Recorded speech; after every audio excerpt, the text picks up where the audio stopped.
안녕하세요. 오늘은 2025년 7월 현재 다우존스 지수 안에서도 52주 신고가에 아주 바짝 다가서면서 주목받는 4개 우량주. 이걸 당신과 함께 좀 깊이 파헤쳐볼까 합니다. 최근 다우지수도 보면 기술주 비중을 좀 늘리면서 변화의 바람이 불고 있는데요. 오늘 저희가 살펴볼 자료들을 통해서요.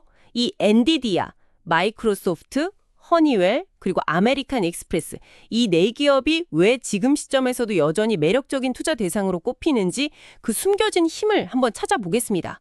바로 시작해볼까요? 네, 좋습니다. 이게 참 흥미로운 게요. 이 네 회사가 반도체, 소프트웨어, 산업재, 금융 이렇게 각기 다른 분야인데도 다 같이 아주 강력한 상승세를 보이고 있다는 거거든요. 그래서 오늘 분석은 단순히 주가가 높네? 이걸 넘어서 이 기업들이 가진 어떤 본질적인 경쟁력, 또 성장 동력 이런 것들을 좀 보려고 합니다. 그래서 왜 중장기적으로 계속 지켜볼 만하다 이런 평가를 받는지 거기에 초점을 맞추고 있습니다. 네, 첫 번째는 역시 엔비디아죠. 정말 뜨겁습니다. AI 열풍을 제대로 타서 최근 석 달 동안 주가가 무려 49%나 올랐다니 이건 놀라울 정도예요. 고성능 GPU 시장은 거의 엔비디아가 꽉 잡고 있는데 요즘 AI 기술이 여기저기 다 쓰이기 시작하면서 그 중요성이 더 커지는 것 같아요. 그런데 이렇게 잘 나가면 혹시 위험 요인 같은 건 없을까요? 물론이죠. 지정학적 변수 같은 건 항상 있는 거고요. 근데 재밌는 건 이 자료들을 보면요. 오히려 미국의 반도체 생산 강화 정책이 엔비디아에게는 기회가 될 수도 있다. 이렇게 보고 있어요. 그리고 더 놀라운 건 사실 최근 2분기 실적인데요. 영업이익률이 70%를 넘었습니다. 70%요? 와. 네, 이건 정말 이례적인 수익성이죠. 보통 하드웨어 기업이 이 정도 이익률 내기가 쉽지 않거든요. 거의 소프트웨어 기업 수준인데 이게 결국 AI 시장에서 엔비디아의 독점적인 지위가 얼마나 강력한지를 보여주는 거라고 할 수 있겠습니다. AI 경제의 심장 역할을 하고 있다. 이렇게 봐도 과언이 아니죠. 그렇군요. 다음은 마이크로소프트인데요. 이 회사는 정말 꾸준함의 대명사 같아요. 주가가 $500를 넘어서 사상 최고가를 또 찍었는데 그 오픈 AI와의 협력을 통해서 AI 쪽에서도 앞서 나가고 있고 또 기존의 강력한 클라우드 사업, 애저도 계속 잘 나가고 있죠. 네, 윈도우나 오피스 같은 아주 익숙한 서비스에 AI가 이렇게 스며드는 모습이 참 인상적입니다. 네, 맞아요. 바로 그 점이 핵심입니다.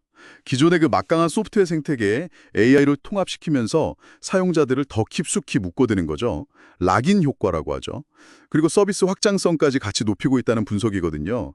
이게 가능한 건 마이크로소프트 매출 구조가 굉장히 다각화되어 있고 또 구독 기반의 그 고정적인 수익 모델이 아주 탄탄하기 때문입니다.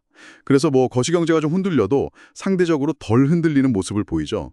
안정성이 있다는 거군요. 네, 연간 주당 순이익, EPS 성장률 전망치도 보면 꾸준히 10% 이상 나오고 있고요. 또 높은 이비타 마진, 이런 것들은 기관 투자자들이 정말 매력적으로 느낄 수밖에 없는 부분입니다. 그래서 좀 비싸 보이는데 그래도 살 가치가 있다, 이런 평가가 나오는 겁니다. 하긴 그렇겠네요. 세 번째 기업은 허니웰 인터내셔널인데요. 여기는 항공 우주부터 스마트 빌딩, 공장 자동화까지 정말 다양한 산업 분야에 걸쳐 있군요. 주가도 보니까 52주 최고가 근처에서 아주 견조한 흐름을 보이고 있고요. 그리고 최근에 일부 사업부를 좀 떼어내서 효율성을 높이려고 한다, 이런 소식도 있었던 것 같은데요. 맞습니다. 특히 좀 주목할 부분은요. 항공우주 분야에서 그냥 기존 사업만 하는 게 아니라 예를 들어 대체 연료라든지 아니면 방위산업 솔루션 같은 이런 고부가가치 사업 쪽으로 힘을 실으면서 좀 질적인 성장을 꾀하고 있다는 점입니다. 단순히 덩치만 키우는 게 아니라 내실을 다지고 있다는 거죠. 그렇군요. 네, 또 제조공정 자동화 같은 이런 디지털 전환 흐름의 중심에 있다는 것도 아주 중요한 성장 포인트고요. 재무적으로도 탄탄하고 배당도 꾸준히 주는데 여기에 더해서 앞으로 만약 금리가 좀 내려가면 수혜를 볼 수 있는 미국 내 설비 투자, 캐펙스 증가세와도 맞물려 있다, 이런 분석이 나옵니다. 그리고 인플레이션 시기에는 약간 방어주 역할도 기대해 볼 수 있다는 평가도 있고요. 네. 자, 마지막으로 아메리칸 익스프레스입니다. 우리에게 익숙한 아멕스 카드죠.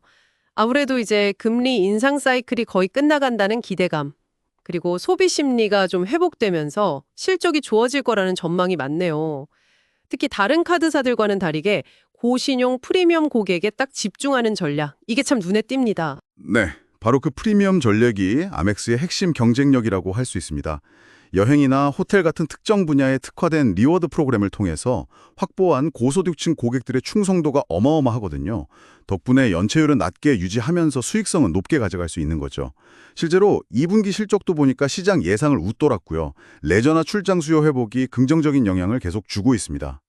실적이 뒷받침되는군요. 네. 그리고 자사주 매입이나 배당 같은 주주 친화 정책도 꾸준히 하고 있고요. 기술적으로 보면 현재 주가가 한 260달러에서 270달러 선에서 저항선 돌파를 좀 시도하는 모습인데요.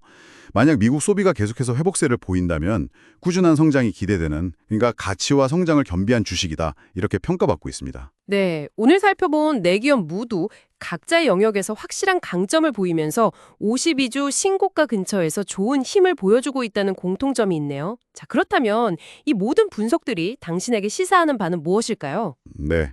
이 자료들은요, 이 네 종목 모두 현재 주가가 어떻게 보면 다소 높아 보일 수도 있겠지만 각자가 가진 어떤 성장 잠재력이라든지 실적의 안정성, 또 시장 내에서의 경쟁 우위, 그리고 우호적인 산업 환경, 이런 것들을 종합적으로 고려했을 때 추가적인 상승 여력이 있다, 이렇게 분석하고 있는 겁니다.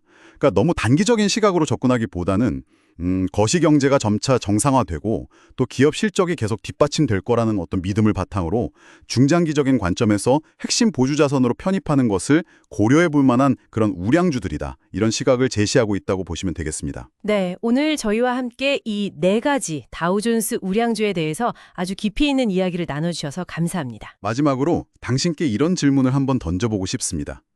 오늘 저희가 살펴본 기업들처럼요, 이미 아주 강력한 기반을 가진 회사들이 AI나 디지털 전환 같은 새로운 시대적 흐름을 적극적으로 받아들여서 혁신하고 또 어떤 특정 시장, 예를 들면 프리미엄 고객 시장이라든지 첨단 산업 기술 시장 같은 곳에서 전략적인 우위를 더 확고히 다져나가는 모습이 참 인상 깊었는데요. 혹시 이렇게 기존의 안정성과 미래를 향한 어떤 적응력을 성공적으로 결합하는 능력, 이것 자체가 지금처럼 불확실성이 큰 시장 환경 속에서 당신이 다른 투자 기회를 평가할 때 참고할 수 있는 아주 중요한 회복 탄력성 지표가 될 수는 없을까요? 한번 생각해 보시면 좋겠습니다.